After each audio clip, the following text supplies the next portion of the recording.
Hi, so today's tea talk comes from Hay-on-Wye, the world famous book town. It's a tiny town with dozens of different bookshops covering everything from murder mystery to LGBT and poetry. And there are almost as many tea shops. There's a natural connection between the worlds of writing and drinking tea. Agatha Christie, Jane Austen, P.G. Wodehouse all wrote about how tea was a critical part of their writing ritual. And you can see why there'd be a connection between the two. Ideas brew and flow, and so too does tea. And where reading and writing are fundamentally solitary pursuits, tea offers warmth and companionship. Now, the connection is celebrated in many quotes, but most famously by C.S. Lewis, who said, "You can never get a cup of tea large enough or a book long enough to suit me." And it's a beautiful quote. Get the sense of what he means, but really? Is that right? Is it true you can never get a cup of tea large enough? What if someone served you a cup of tea the size of a bath? You'd never drink it all. Or a cup of tea the size of a bucket? You'd be pissing like a fire engine. Even a bowl-sized cuppa would be too large. The tea would be cold by the time you got to the bottom. So with all due respect, C.S. Lewis, and I love your books, but it's just wrong, isn't it? And as for books never being long enough, well, he's obviously never read anything by Thomas Piketty.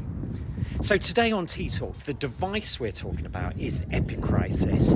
Epicrisis is the rhetorical device where a speaker or writer quotes a passage and then comments on it, like I just did with C.S. Lewis. Academics, scientists, politicians often do this, usually when they're slagging each other off.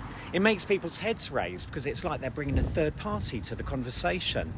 But when we quote someone like Steve Jobs, Gandhi, Mother Teresa, it's like we're bringing quite a VIP into the discussion, instantly activating all sorts of powerful emotions and associations. And then by commenting on the quotes, it's like you're having a conversation with them, engaging with them, interpreting their words, offering judgment. In fact, the word epicrisis means judgment in Greek. So maybe you could use epicrisis to liven up your speeches or presentations. Think of your favourite people, then think of some of the most iconic things they've said and comment on them. They don't need to be boring or literary figures. I've written speeches some of the biggest CEOs on the planet, quoting everyone from Olivia Rodrigo to Jurgen Klopp, bringing some of their glamour to topics that could otherwise be something of a grind. You just need to match your topic. And of course, the topic we have in hand on Tea Talk is tea. And there are many beautiful quotes we could comment on here, like Noel Coward. Wouldn't it be dreadful to live in a country where they didn't have tea? What do you think? Is that right? Or Arthur Wing Pinero, where there's tea, there's hope. Do you agree with that? Or finally, as long as it's hot and wet and goes down the right way, that's all that matters.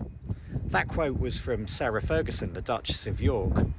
She was talking about tea. I think she was anyway. The less comment we make on that one, the better.